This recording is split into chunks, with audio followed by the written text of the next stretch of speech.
vamos iniciar então mais um bate-papo desse projeto aí relacionado ao Dia do Físico, trazendo mais uma pessoa engajada nessa área que faz parte da física, da pesquisa, do ensino, relacionado a essa parte do ensino da física e da pesquisa também nesse campo do conhecimento. Vocês já me conhecem, meu nome é Douglas, eu sou Relações Públicas, trabalho no Departamento de Comunicação Social e Eventos da Reitoria do Instituto Federal do Ceará, estou como coordenador de jornalismo e imprensa. Como vocês sabem, como parte da programação do Dia do Físico, o IFCE e instituições parceiras têm a honra de trazer para vocês algumas entrevistas com físicos, pesquisadores e pesquisadoras nacionais, pessoas que vêm contribuindo com o ensino e a pesquisa no nosso país. Nessa ocasião, contamos com a participação especial do professor doutor Antônio Gomes de Souza Filho, professor associado 4 do Departamento de Física da Universidade Federal do Ceará, UFC, e bolsista de produtividade do CNPq nível 1A. Atualmente ele é membro do Conselho da Sociedade Brasileira de Física e membro do Conselho Consultivo da Academia Brasileira de Ciências. Atua na área de Física da matéria condensada, com ênfase em nanociência e nanotecnologia. O professor Antônio Gomes concluiu o doutorado em Física pela Universidade Federal do Ceará no ano de 2001, com a realização do estágio sanduíche no MIT, Estados Unidos, durante o ano de 2000. Publicou 247 artigos em periódicos internacionais especializados que atraíram até novembro de 2020 11.568 citações, resultando em um fator H57. É autor e coautor de 7 artigos de revisão convidados e 5 capítulos de livros. Springer Verlag é autor do livro Solid State Properties from Bulk to Nano, publicado pela Springer Verlag em 2018. Já atuou como pesquisador visitante das universidades de Tohoku, no Japão, e no MIT, nos Estados Unidos, e na Universidade de Lyon, na França, e na Unicamp. É consultor de várias agências de fomento e árbitro regular de várias revistas científicas. Foi agraciado em 2009 com o prêmio Somia Award da International Union of Materials Research Societies 2009 for the collaborative work on carbon nanostructured materials. Foi pró-reitor de pesquisa e pós-graduação da Universidade Federal do Ceará de 2016 a 2019 e tesoureiro da Sociedade Brasileira de Física de 2017 a 2019. Foi membro afiliado da Academia Brasileira de Ciências no período de 2001 a 2015 e ingressou como membro titular da Academia Brasileira de Ciências no ano de 2018. Recebeu também em 2018 da Presidência da República do Brasil a comenda da Ordem Nacional do Mérito Científico com a classe Comendador. Olha só, professor Gomes, é um prazer conversar com o senhor, seja muito bem-vindo. Eu que agradeço o convite, a oportunidade, espero que a gente tenha aqui uma boa conversa. Certamente teremos, professor. Iniciando então o nosso bate-papo, eu vou começar com a pergunta que a gente tem feito para todos os físicos, pesquisadores e pesquisadoras que estão colaborando conosco nesse projeto aqui. Eu gostaria que o senhor nos contasse sobre a sua trajetória de formação, passando pela graduação, mestrado, doutorado, pós-doutorado. Já falei um pouco disso na introdução, mas eu queria que você falasse também. Ok. De fato, a minha aventura na física começa exatamente aí no IFCE em Iguatu, né? Porque na época eu fui estudante fiz o que na época chamava de segundo grau na Escola Agrotécnica Federal de Iguatu, hoje IFE. E foi aí que eu conheci alguns colegas, alguns professores, né, que gostavam muito da física, e por conta disso eu acabei, né, me decidindo a fazer esse curso na universidade, né. A ideia inicial era ser professor do ensino médio mesmo. Quando eu saí de Jucaso, às vezes o pessoal falava, a gente não tem professor de física, então você vai formar em física para voltar aqui para ser professor de física. E acabei não cumprindo essa última parte, mas basicamente foi isso. Então a física que eu tive contato, não exatamente nas disciplinas, né, porque a gente só tinha física no segundo ano, era um curso técnico em agropecuária, mas eu tive contato com os professores que me incentivaram muito e que me apresentaram a física de uma forma que eu acabei me apaixonando por ela. Então fiz bacharelado aqui na UFC, e fiz mestrado, também fiz doutorado e acabei tendo uma experiência de fazer parte do doutorado nos Estados Unidos. Então, basicamente, foi essa a trajetória. E aí, por várias razões, acabei me tornando professor aqui na física, né, da UFC em Fortaleza. Eu tive convites para outras instituições, tanto no Brasil quanto fora do Brasil, mas acabei ficando por aqui por outras razões também, entre elas algumas razões pessoais. E, então é isso, essa foi a minha trajetória na física, vamos dizer assim. Que bela trajetória aí, professor. Parabenizo mais uma vez aí pela caminhada construída e que importante que iniciou todo esse ciclo vitorioso no Instituto Federal do Ceará, né, lá em Iguatu. Realmente mais uma história de muito sucesso originada no IFCE. Continuando então, professor, com a nossa próxima pergunta, eu queria que você falasse um pouco mais para a gente, para quem está nos assistindo, da sua principal linha de pesquisa, das principais contribuições dela para a sociedade, as descobertas e os desafios que os pesquisadores dessa área, desse recorte específico, têm pela frente. A física da matéria condensada é a sua especialidade, não é isso, professor? Exatamente. Eu trabalho com uma física, né, que a gente pode dizer assim, a chamada física de baixas energias, né? Então, é uma física em que a gente lida com fenômenos numa escala de baixa energia, e no meu caso em particular, energias aí da ordem de milieletronvolts até eletronvolts, né? Então, basicamente, a minha área de pesquisa lida com a interação da luz com a matéria. Então, eu estudo como os átomos vibram na matéria, né, como os elétrons transitam entre diferentes níveis, como a luz é absorvida, como a luz é espalhada e como a luz é emitida. Então, eu coloco o meu trabalho e a minha contribuição que eu tenho dado no que a gente chama de física dos materiais, né, ou física da matéria condensada, que é o nome mais utilizado internacionalmente. Então, basicamente, essa área da física, né, ela busca entender e desvendar o que acontece com a matéria e suas propriedades, né, considerando aí os detalhes em nível microscópico. Nos últimos anos, a gente focou, desde o meu doutorado, de fato, a gente tem focado bastante no estudo da física da matéria condensada, no contexto do que a gente chama nanomateriais, né, materiais cujo tamanho é muito pequeno, ou seja, são materiais que tem tamanhos que se assemelham e às vezes até menor do que as próprias, digamos assim, organelas celulares, né? Então, existe dois tipos de física da matéria condensada, vamos colocar assim. Você pode estudar os materiais no seu estado sólido, eles nas suas formas macroscópicas, né? Ou seja, eles muito grandes, ou então nessa forma que a gente chama nanométrica, ou seja, partículas muito pequenas. Então, por conta dessas partículas serem muito pequenas, a gente tem uma manifestação muito forte dos fenômenos quânticos e também dos efeitos de superfície. Então, combinando tanto os efeitos de superfície quanto os fenômenos quânticos, os materiais na nanoescala, eles possuem propriedades muito diferentes, né, dos seus respectivos materiais na escala macroscópica, né? Então, só para dar um exemplo, um material que pode ser... que tem uma determinada cor, quando ele é macroscópico, ele pode ter uma cor completamente diferente quando ele é nanoscópico, porque o efeito de confinamento introduz essa propriedade dele absorver e emitir luz em comprimentos de onda diferente. Então, essa é o meu campo de estudo, e ele, obviamente, ele é muito importante, porque a gente pode, de uma forma, né, bastante tranquila, dizer que os materiais estão em tudo, né?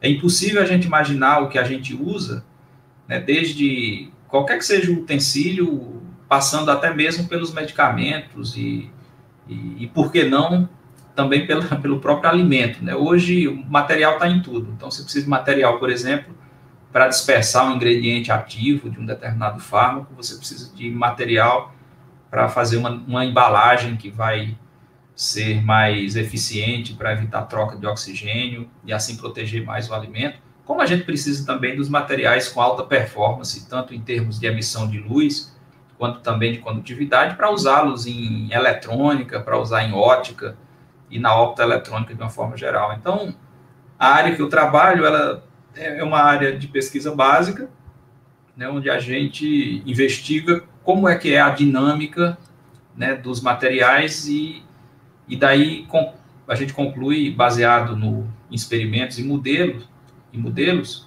né, quais são as características ali que definem, né, como os materiais transportam eletricidade, né, ou seja, como eles conduzem corrente, e também como eles emitem luz, né? Então, toda essa questão de propriedade elétrica, propriedade térmica e propriedade fotoluminescente constituem o que a gente tem estudado usando, no meu caso, uma espectroscopia que é baseada no espalhamento de luz pelos materiais. Então, basicamente, de forma geral, é esse o nosso foco de estudo. Muito bem, professor. Quando a gente fala, aliás, professor, muita gente imagina logo que o senso comum já joga na mente das pessoas, né? Aquela atividade de sala de aula, professor ali na frente, os alunos acompanhando, só que a gente sabe que a atividade docente numa instituição de ensino superior, geralmente falando, é muito mais ampla do que isso, né? Você, como professor de uma das universidades mais bem posicionadas no âmbito federal, no Brasil e de uma forma geral, poderia falar para a gente quais são essas atividades que você desenvolve como docente, nessa rotina de trabalho como professor? Tá. A gente tem muita ideia, né, de que o professor está mais vinculado à atividade formativa. Claro que na universidade a gente também tem essa atividade, ela é fundamental e, de fato, é uma atividade que eu, em particular, gosto muito. Eu não me vejo, por exemplo, se eu seria tão satisfeito trabalhando apenas no instituto de pesquisa, por exemplo, onde você não ministra aulas, né? A aula, eu acho, não só a aula, mas toda a atividade docente, né, de formação, de orientação de estudante, essa coisa toda, para mim é muito importante. Mas, assim, a gente tem, obviamente, cada instituição acaba se diferenciando no quesito quantidade de tempo que o professor se dedica a cada uma das suas atividades, né? No Brasil, de uma forma geral, o professor de universidades que fazem pesquisa, eles ainda são eles têm uma carga horária, né, de sala de aula ainda muito alta comparada com o mundo, né? Então, por exemplo, eu, em média, tenho aí 10 horas de aulas por semana, seja na graduação ou na pós-graduação, enquanto que pelo mundo, as universidades de pesquisa, esse valor cai pela metade. Até algumas universidades no Brasil também têm esse número de aulas menor. Então, isso de alguma forma impacta bastante a atividade de pesquisa, de orientação. Então, eu diria que hoje a gente divide mais ou menos o tempo assim, né? Você tem aí talvez 2 dias dedicado ao ensino, porque obviamente não é só a sala de aula, né? E os demais dias relacionados às outras atividades, né? Porque o professor universitário acaba fazendo muitas outras coisas. A gente tem orientação de estudante, participa de bancas avaliadoras, participa de bancas de concurso, comitês de avaliação de prêmios, comitês de avaliação de projetos, também participa de atividades de extensão, alguns colegas também na área de inovação, desenvolvendo projetos, né, com empresas, então, tem uma outra parte que tem consumido muito o nosso tempo, né, principalmente para quem faz gestão de projeto de pesquisa, que é também o trabalho de gestão, né, seja essa gestão na forma de cargos, né, como você mencionou aí na introdução, que eu fui pró-reitor de pesquisa, mas como chefe de departamento, coordenador de curso, e também como gestor dos projetos, né, os projetos de pesquisa têm recursos envolvidos, e a gente tem que fazer a gestão desses recursos, né? Aquisição de equipamentos, prestação de contas, relatórios. Então, as universidades brasileiras também, elas ainda dão um pouco apoio institucional para essas atividades mais administrativas da atividade de pesquisa. Então, essa é a nossa rotina, né? Eu diria que, no meu caso em particular, talvez aí 2 dias dedicado a tudo que está relacionado ao ensino, né? E os demais dias divididos, obviamente que não tão dividido desse jeito, porque a gente trabalha de dia, de noite, final de semana, feriado, não tem essa coisa de trabalhar só no horário, mas fazendo todas essas atividades, né? Então, é muita coisa. Muita coisa mesmo, hein, professor? Dá uma canseira só de ouvir, mas eu tenho certeza que é um trabalho gratificante, que é cercado dessa coisa da importância de educar, de oferecer oportunidades através da educação, da democratização do conhecimento.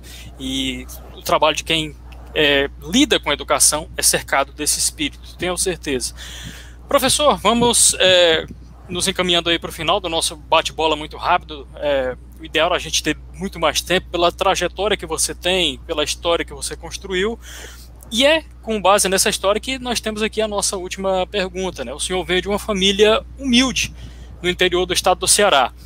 Como é que você se sente hoje, tendo chegado onde chegou através justamente do estudo da ciência? Deixa uma mensagem, então, aos jovens que estão trilhando caminhos semelhantes, que estão começando agora a caminhada e que desejam ser físicos ou até também de outras áreas do conhecimento e que, como o senhor, enfrentarão grandes desafios.